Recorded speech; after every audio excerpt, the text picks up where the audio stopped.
গজবের কারণেই, আল্লাহর গজবের জন্যই শেখ হাসিনার পতন হয়েছে, যেটা বলছে বঙ্গবন্ধু কাদের সিদ্দিকী। আরও বিভিন্ন বিষয়ে কথা বলতে চাই, চলুন আমরা একটু শুনি কাদের সিদ্দিকীর মুখেই কি বলে।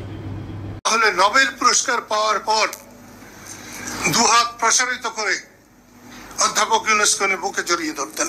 আল্লাহ কোন শাসককে তার গদি থেকে সরিয়ে দেন, তা পরিপূর্ণভাবে আমার বোন শেখ হাসিনা করেছেন। তার জন্য আল্লাহর তরফ থেকে গজবের কারণেই তিনি তার ক্ষমতা হারিয়েছেন।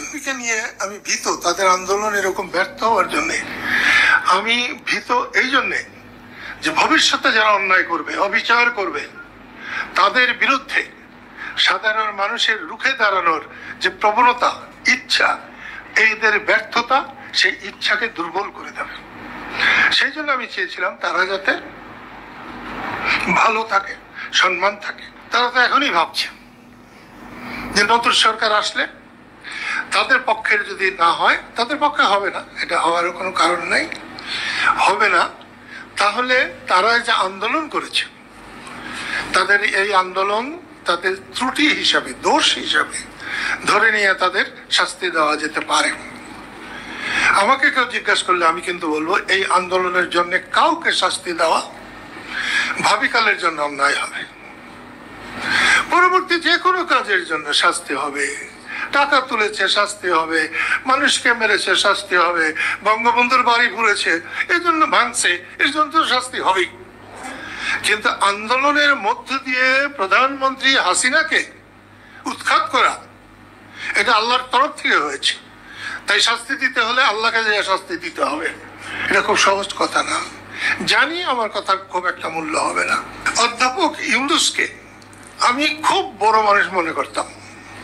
আমি মনে করতাম আমার নেতা, আমার পিতা, রাজনৈতিক পিতা বঙ্গবন্ধু যদি বেঁচে থাকতেন তাহলে নোবেল পুরস্কার পাওয়ার পর দুহাত প্রসারিত করে অধ্যাপক ইউনুসকে বুকে জড়িয়ে ধরতেন।